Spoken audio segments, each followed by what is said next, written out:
Are you feeling a bit paranoid these days, wondering if your mind's your own? Well, it's the perfect time for episode 15 of Pop Art, the podcast where my guest chooses a movie from popular culture, and I'll select a film from the more art classic side of cinema with a connection to it. I am your, by the way, I would have voted for Obama a third term if I could, host Howard Casner. For my listeners, please like, follow, or comment on the podcast. I'd love to know what you think. Today, my guest is stand-up comedian and co-host of the Serial Killer, that's Cereal podcast, Anastasia Washington, who has chosen writer-director Jordan Peele's game-changing horror film Get Out, and I, in turn, chose writer-director Shane Caruth's experimental WTF sci-fi film Upstream Color. Both are about mind control. To begin, Anastasia, why don't you tell us something about yourself? I am a biracial stand-up comedian and actress that has been in the industry for way too long, 30-something plus years. I started as a kid actor. I love cinema. I love film. I used to work for the American Cinematheque. I got to watch a lot of really unique films pretty young, so that was really nice. Yeah, that's a little bit about me. Well, that's great. So why don't we get to your choice, Get Out? Yes. I will begin with some information about the film. Get Out was released in 2017. It was written and directed by Jordan Peele. It stars Daniel Kaluuya, Allison Williams, Lil Rel Howery, Bradley Whitford, Caleb Landry Jones, Stephen Root, Catherine Keener, Lakeith Stanfield, Marcus Henderson, and Betty Gabriel. The basic premise of the movie revolves around a young African-American photographer who accompanies his white girlfriend to visit her liberal parents over a weekend. Once there, he begins to suspect that everything is not what it seems, especially after undergoing a hypnotherapy session to cure him of smoking. So why did you choose this film? I'm such a horror fan, and I think this was like one of the first times horror got so much respect, and I've been waiting for that kind of respect for horror for a long time. Also, Jordan Peele, being biracial like me, I have been following his career, and I identify a lot with his stuff. And this kind of reminded me of Guess Who's Coming to Dinner, which my parents saw in the theater together as an interracial couple, and the audience almost jumped out of their seats when they turned the lights on and they exited almost looking like the couple. It just felt so relevant to me with the comedy and the horror and the aspects of race. So it's such an influential movie in my filmmaking, in my acting, in my everything. So yeah, that's why I chose it. Well, when did you first see it? I saw it the first weekend it came out for public release. I think it actually premiered at Sundance, but the first theatrical main release I saw, the exact Friday it came out. And what did you think of it when you saw it? I had so many moments of yeah, I've experienced that, not to that degree. I just really had a lot of identifying moments, and I thought it was such a bold and amazing statement to make, so relevant to the climate right now. I just really loved it. And do you think it holds up after all this time? I do. I rewatched it, and the only thing that I kind of wish, there was a couple of alternate endings that they filmed, and I do kind of wish that maybe they had picked a different ending. It wouldn't have been as a happy ending, but I do think it would have been a stronger statement that maybe I wouldn't mind hearing right now or seeing right now. Which ending did you prefer, or would you rather have had? I think I would have rathered the police coming. There was an ending where the police shoot him, and I think that is a statement about society right now, and it's a realistic statement about society. I love that his friend saved him. I do. I love that moment. I love that I told you so moment. It's so happy. But also, I've seen The Twilight Zone with Jordan Peele, and I know how he loves to drop the mic, and I think he would have loved to drop the mic on that moment as well, and just, this is America.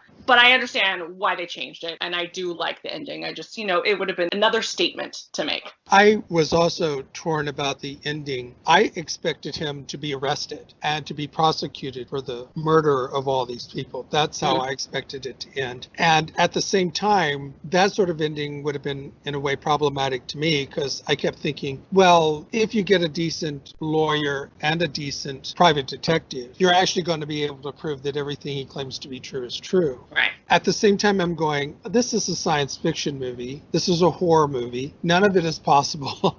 None of it is true. So why am I trying to figure out whether he would be able to be prosecuted for this? Because it's all fiction as it is. So. Yeah. But we always do that, don't we? Like, I watch Yes. movies and I just think that then I think if they ended it with him being, that's a whole nother movie. We would have to see that process and we'd have to explore that kind of system and how it would work. And as amazing as that movie would be, it would definitely be a sequel, I feel like.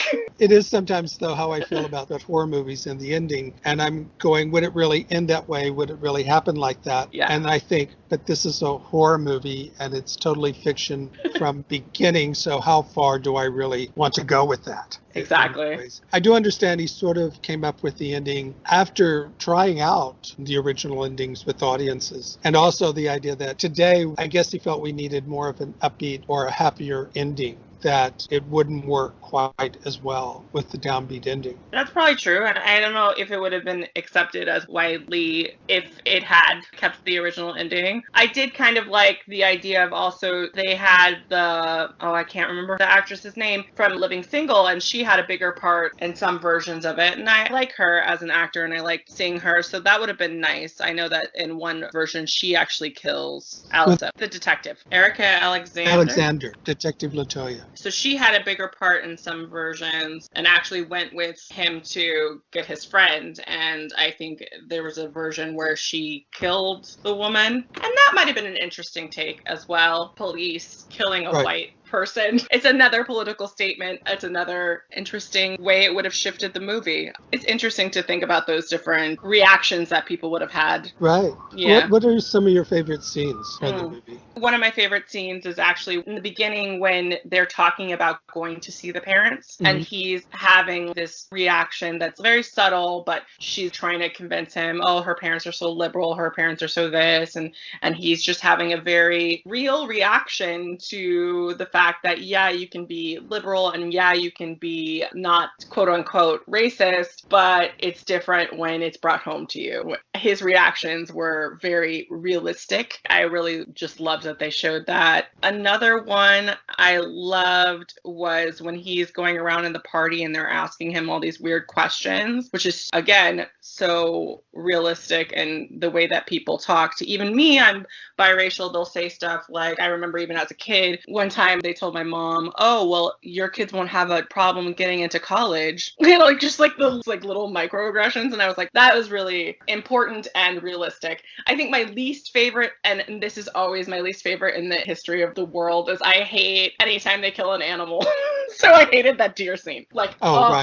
I was like, no, no deer. Well, it's very symbolic, Yeah. Because then later on, he uses the deer head to kill Bradley Whitford. I know. I just hate the animal stuff. Symbolism. I don't know why. Symbolism. I first saw it, I can't remember exactly. It was when it came out. I can't remember if it was the first weekend. Quite possibly I did, because I remember it was showing at the Vista. And I probably saw it the first week, but during the week, because I can go to any show and it's cheaper during the day. Yes. And I was very entertained by it. I was very intrigued by it. I was very caught up in it. I do sometimes have issues with mind control movies, because if they're done from a realistic standpoint, like Manchurian Candidate and Old Boy, I'm going, this movie just isn't working for me, because this isn't the way mind control works. You can't really brainwash people like this. They've shown again and again that it just doesn't happen. Hypnotism just doesn't work this way. Right. But when you get into sci-fi and horror, then of course that's a totally different matter, because it doesn't have to be realistic or factual. It just has to be believable. They just have to give you enough for you to go along with it. And it's what it all means that is more important. I sort of see Get Out, and this is my theory, as a game changer. I have called Get Out perhaps the most important movie of the 2010s. And the reason for this and why I believe this is that I would say from 2001 even to 2020, the motion picture industry in the US has sort of been in a state of crisis. It's either the emphasis has been on remakes, prequels, sequels, reboots, franchises, but the independent filmmakers that began in the new millennium, not people like Quentin Tarantino or the Coen brothers, Soderbergh of the previous generation. But I didn't think the newer generation were finding a voice. They didn't seem to really have anything to say. And what happened in the 60s and 70s is, for me, movies in America entered postmodernism, and then with Tarantino and the Coen brothers entered postmodernism. Now there's no place for movies to go. Then Get Out was released, and it wasn't the first that would fulfill this idea that I have, but it was the most successful. I think postmodernism has very logically led to genre meets diversity. Mm-hmm. So we have a horror film that's made by a black director, written by a black writer, which has as its subject something about the black experience. And it doesn't stop there. You also have in other genres, you have romantic comedy. You have Love, Simon, which is a gay teen romance. You have Crazy Rich Asians, which is Asian romantic comedy, and The Big Sick, which is someone of Pakistani background. You have family dramas with The Farewell. You also have Us by Jordan Peele, which is also horror. The crime drama Queen and Slim, Little Women. Then superhero movies like Black Panther and Wonder Woman, Django Unchained, If Beale Street Could Talk, Black Klansman, Blind Spotting. And this is the new generation. This is what we're now entering in, I think. Yes, I agree. And I think Get Out, by being so successful, as it was hugely and in many ways unexpectedly successful, I think is maybe the epitome of the beginning of this. Absolutely. I kind of wish that Blind Spotting had gotten as much success as Get Out, because it also had a really good voice and a really good message that was important at the time. But Sorry to Bother You got really a lot more. And Sorry to Bother You is a really good one as well. But I wish Blind Spotting hadn't gotten lost among them for sure. It is interesting why some things succeed and why some things don't quite succeed as much. Exactly. But we are getting a TV show, so that's good. Yeah. In many ways, TV has always been ahead of the game in the U.S. Movies always seem to lag behind for some reason that I don't fully understand why it takes so much longer for film to catch up to the audience. But it's always been that way. Yeah, I'm hopeful for the TV show. I'm very excited. How do you interpret Get Out? What do you think its themes or its meanings are? I think there's a few layers of things going on. It's a commentary on Black culture being appropriated and absorbed by the white community, but also at the same time, the people being completely and totally disrespected and used as just vessels for things, most literally in this. But I think that's a lot of the Black community's feeling. And I think it also really demonstrates how it is for the Black community to be around or to date and be around the white community. As a person that is both, it is interesting to see it so obviously on screen, how it is to be the token in the room and to be in situations where you're not sure how people are going to react to you based on your race. It is very realistic and it's very accurate. So I think that was one of the major themes, and I think that was done very well. And then I think there's the comedic element that I love is just this, his friend just knowing and always having his back. And I love that. I love him not being afraid to think outside the box and just go get his friend. I really love that, because sometimes you don't see that in horror movies. Right. In many ways, I would have loved to see more of him in the movie as he more and more figures out exactly what is going on. Yeah, he's your friend that has those crazy conspiracy theories, but they are accurate. You know, right. I should have listened to my crazy conspiracy theory friend. Jeez. When I first saw it, I had this interesting reaction, I guess I thought, to it. And for me, how I was interpreting it was that the white people in it had sort of given up. They've tried to keep Black people down. They've tried to keep Black culture out. They've tried to control it, and they've realized they can't do it. They believe that no matter what they do, the Black race is going to overcome them at some point. In some ways, it's like Pharaoh. No matter what he does, the Jewish population just kept growing and growing and growing. And there was nothing Pharaoh could do to stop them. So in this movie, we also have this white race who are sort of like the Egyptians who want to stop the black race, but they just can't. Or that's what they believe. So they decide to, as you say, appropriate. If you can't beat them, join them. So they decide to take over their bodies and basically, in many ways, become black people, but also more turn them into slaves. Yeah. It's their last chance of trying to regain their identity, but ironically, they can only do it by becoming black people. Right. I always thought that was a very interesting political statement that was being made. Yeah, and absolutely. Sometimes I do get the feeling that that's what I read when I get on Facebook and social media. The anger I get seems often to be from people who are realizing they are just losing, constantly losing the battle no matter what they do. Yeah, I mean, it's weird that there has to be a battle. But yes, agreed. I assume then that you've seen Us, Daniel Peele's follow-up movie. What did you think of that? I enjoyed it. I thought that there was some predictability about it, but I did think it was a strong second film. I don't think it had as hard-hitting of a message as Get Out did, but I did thoroughly enjoy it. But yeah, Get Out is just more poignant to me, more relatable to me. I felt that Us started out very interestingly and started very well. I guess for me, I thought it just kind of fell apart as Peele seemed to lose control of the narrative. Yeah, so the message is a little bit murkier, a little bit unclearer than Get Out. I don't know what I would even describe the film to people. Get Out, I could definitely completely and totally describe to you. I don't know what I would say about Us if I was going to describe the movie, and that's difficult to me. What do you think is the lasting significance of Get Out? There's a cinematic significance in that it gave other voices of this kind of generation and this kind of diversity a stronger voice. As in the social messages, I think it started to become clearer to people about the Black experience in an easier to swallow way because of the horror and science fiction aspects of it. I think science fiction and horror are really good at making things easier to understand without the guilt aspect of it sometimes. I don't know how to describe it. Like if you're watching a drama about white supremacy, that is hard for a lot of people that experience white privilege. Whereas when you're watching a horror movie and you see these different elements and there's also a comedic layer and there's a science fiction layer, you're getting a lesson in a more palatable way.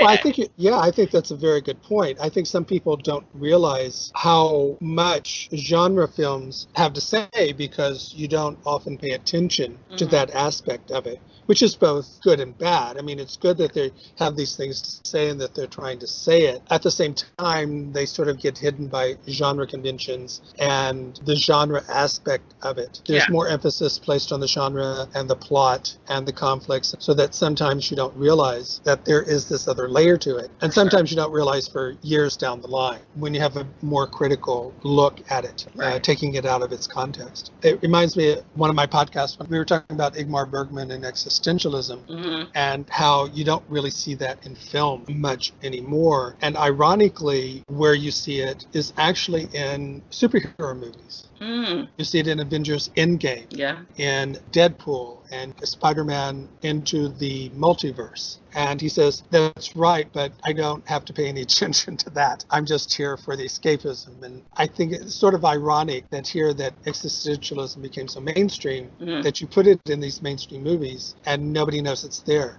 So often in these genre movies, you often don't realize that there's this social commentary going on that is often more effective. I mean, you mentioned Guess Who's Coming to Dinner. And yes, there is a lot of Guess Who's Coming to Dinner, sort of a darker image. Yeah. And Guess Who Coming to Dinner was a big hit at the time. I knew at the time it wasn't a particularly good movie, but it was a huge hit. Get Out, which is not a straight drama or a straight comedy, is much more effective in its social commentary than the very safe, the very vanilla, the very we don't want to offend anybody, Guess Who's Coming to Dinner. Right.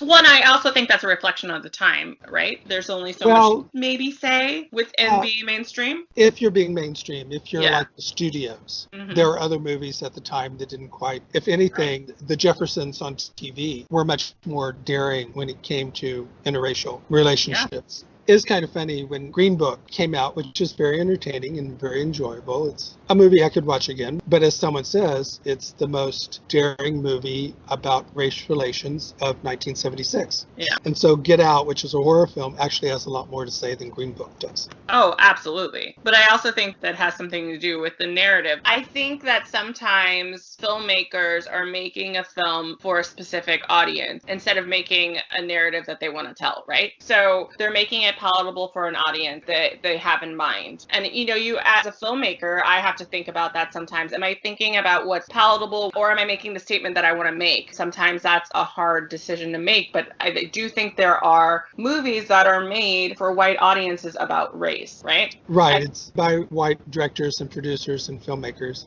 They're not totally, because Green Book also had the backing of some black producers as well. But generally speaking, yes. You're right. Yeah, it's a commentary about race. And it's a commentary about race to make white people understand these race dynamics, but they're also still coming from the narrative of a white narrative. I recently did a staged reading of To Kill a Mockingbird, and at the end we had this discussion, and I was like, yeah, this is clearly written for a white audience to understand race, but it's still a white narrative, and it's still a comfortable white narrative. It's still not talking about these people as real, and you take a look at the black characters, they're just in the background to illustrate that this is how black community is with the white community. It's not this in-depth look at race. And the same can be said when there's a black narrative. Maybe it's more about the black narrative and the white people might be in the background as just serving as the white community's view, the black community's view of white people. But you see it. You can definitely tell sometimes who wrote a movie based on that kind of perspective.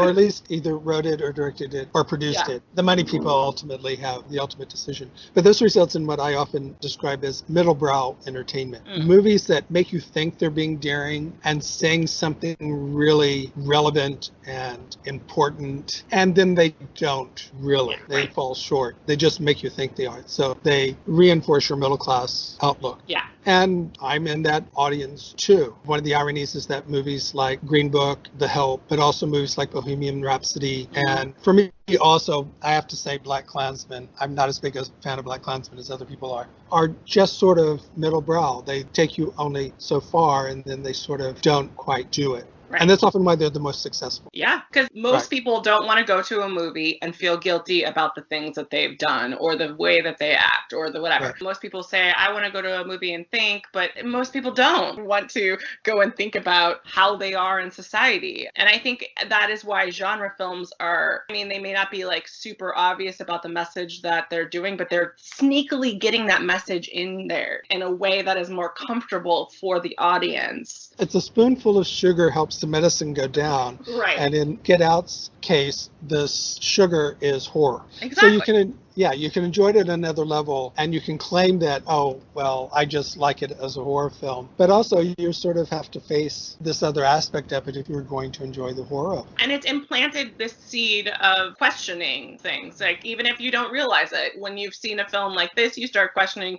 how is it to be in a room and the majority is white, and how does that black person feel? You've got that implanted idea. And I think science fiction and horror are really good at that. A lot of science fiction films, they might be aliens or something like that and humans, but the overall thing is just being alienated and being different, being a different race, being a different culture, being a different this. And it's a very, not sneaky, but a very intelligent way to deliver messages to people.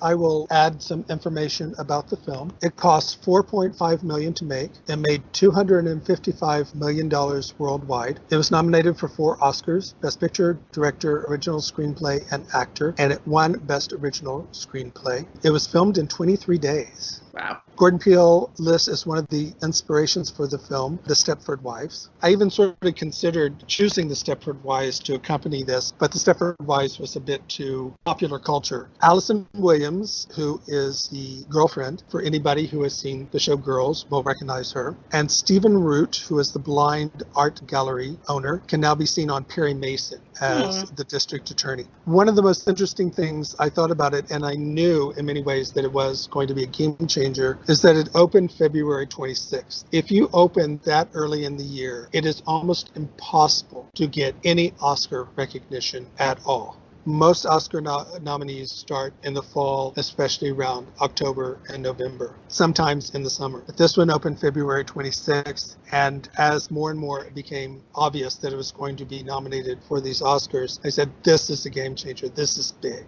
Yeah. In closing out, do you have anything else you might want to add?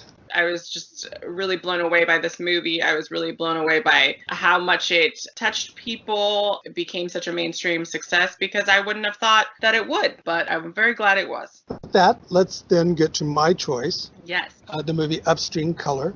First, some information about the film. It was written, directed, produced. The cinematography was by, as well as the music, co-edited and self-distributed by Shane Caruth. I always have a joke about him that I would not like to go over to his house for a Christmas tree decorating party because I'm not sure he would let anybody else put anything on the tree. It stars Amy Steinmetz, Shane Caruth, Andrew Sinsing, and Thiago Mortens. And I'm sure I got a number of those names incorrect. The basic premise revolves around a young woman who is drugged one night at a bar. She goes into a hypnotic state where over the course of a series of days, her perpetrator manipulates her into giving him all her money, the equity on her house, anything of value. She wakes up having no memory of what happened, as well as now no job, no money, and no proof that anything took place. So when did you first see this film? I actually first saw it a couple days ago for this podcast. I wanted to be prepared, so I hadn't actually heard of it before you suggested it. And what did you think? You know, I thought it was a little slower moving than I would have liked. Maybe it's just my filmmaking style. It's a little bit quicker. But I did think there were some really fun elements or unique elements. I think the budget, I was just sitting there as a filmmaker myself, thinking of the budget and where it went and how they pulled that off. They did good on that budget. They did real good. Right, it costs between $50,000 and $100,000 to make. Yeah, I was just thinking of they had so many locations that were not typically easy or typically reasonable. I mean, this was filmed in, I think, Texas? It was Texas. I can't remember whether it was Houston or Dallas. Which makes it a little bit more reasonable than LA, obviously. But I was thinking, even with that they did a really good job with the budget and showing such unique science fiction elements. I thought they were very creative in showing like the worms and the way it was in the body. And I was like, that element of it was really amazing to see, especially on that budget. I think you're right. I mean, it is an amazing film to be made on such a very, very small budget. Yeah. And it would be interesting to find out exactly how he did it. Yeah.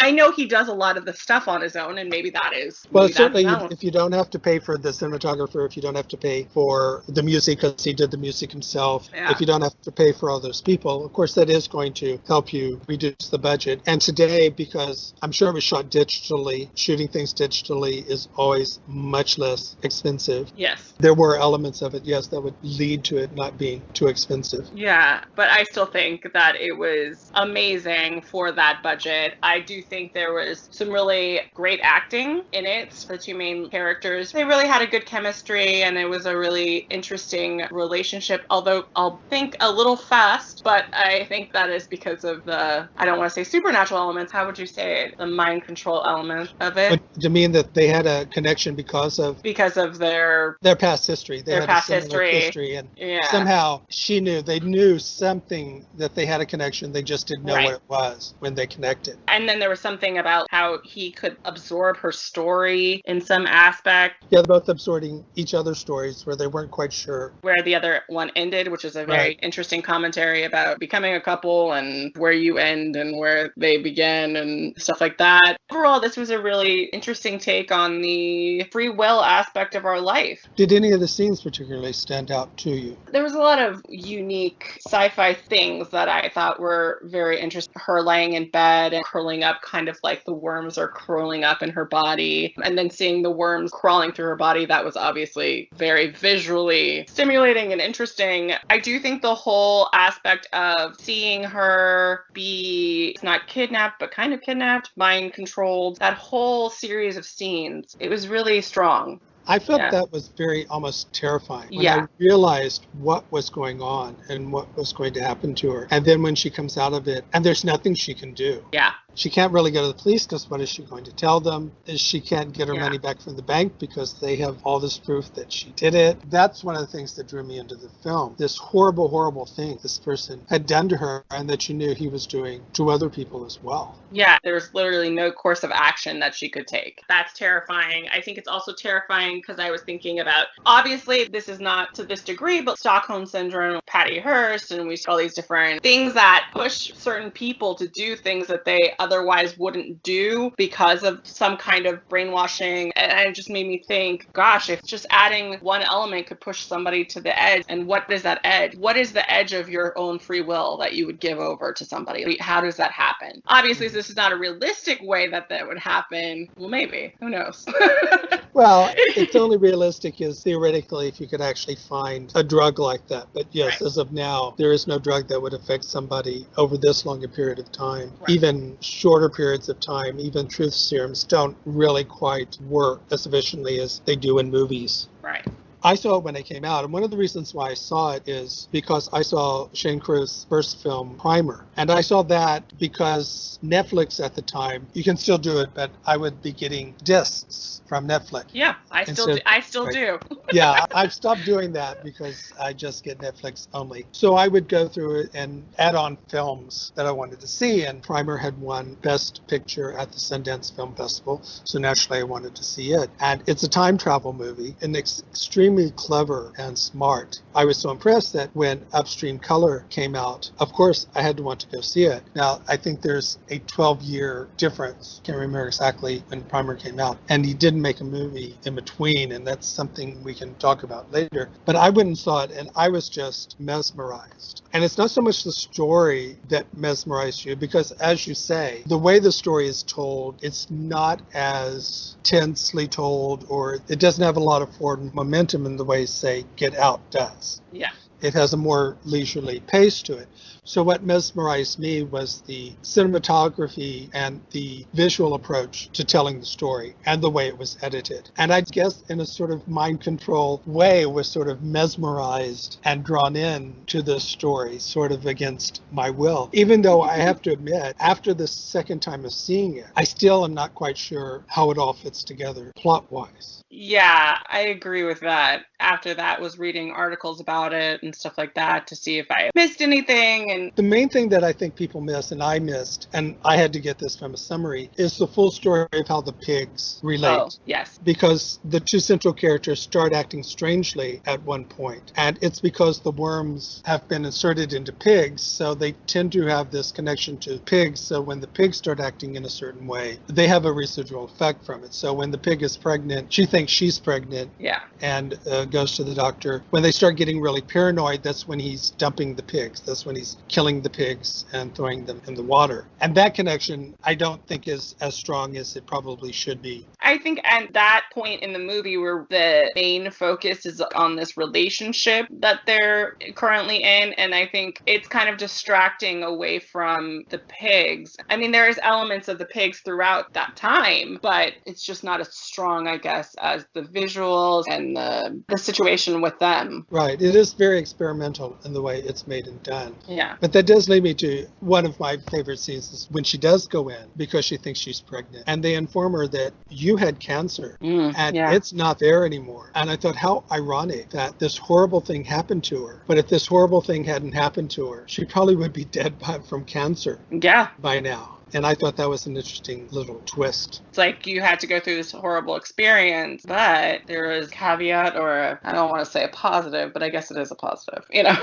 Yes, except that also now she can't have children. Yeah. Either. Yeah. But she still has that maternal feeling because of the pigs. Yes, and then at the end, they find all the people who this had also happened to, and they all go out to the farm and decide to keep the pig farm going. Yeah, I was wondering why they painted everything. I was like, is there significance to this yellow that they're putting up instead of the white? They were specifically painting everything yellow, and I was just like, I wonder if there's some kind of symbolism I'm not quite getting.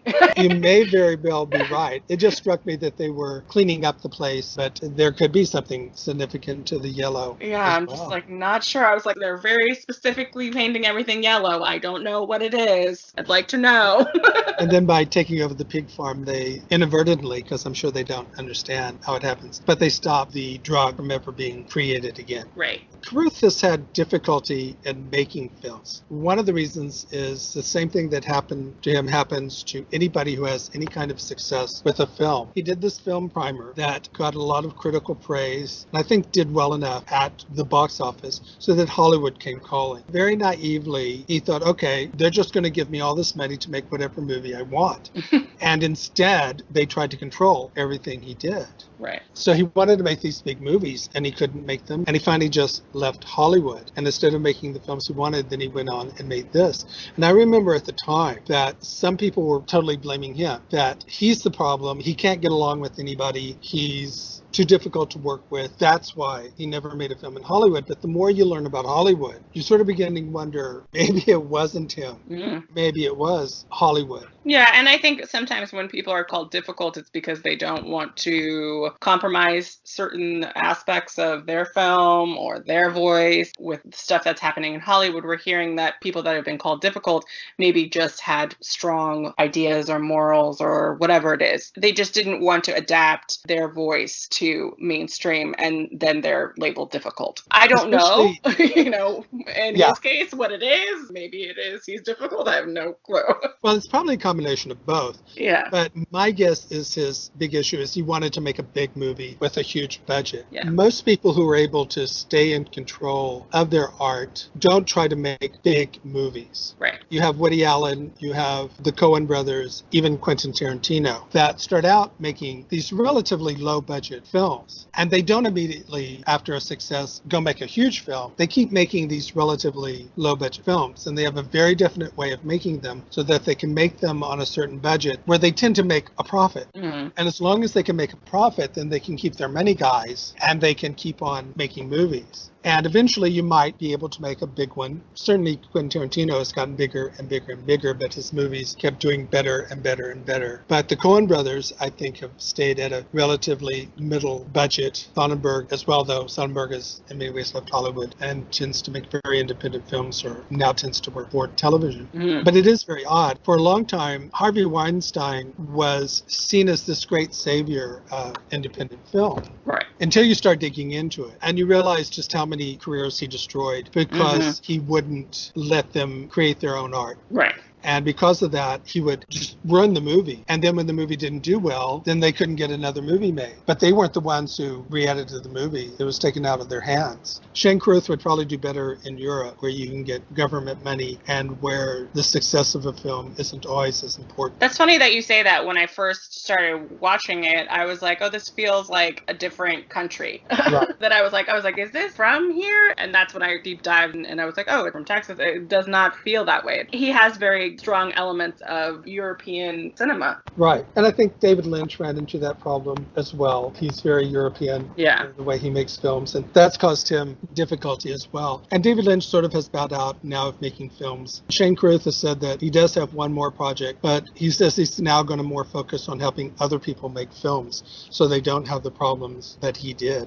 If you can't find a producer who will stand by you and raise the money and let you make your vision like Woody Allen does, he has producers who will stay out of his hair. Today, he had a problem in the 90s where the producers were starting to interfere more, which is one of the reasons why he went overseas and started making movies over there. But if you don't have a producer that's got your back and you have to go to all these other money men who think they know what makes a good movie and what doesn't, or what makes a successful movie and what doesn't, and they usually don't. They usually have absolutely no more idea than the filmmaker does. Right. Then you're going to have problems. And Shane Caruth just has not seemed to be able to find a way so that he can make the kind of movies he wants to. Yeah, let's hope in the future he can figure it out. Yes. So in closing out, is there anything else you might want to add?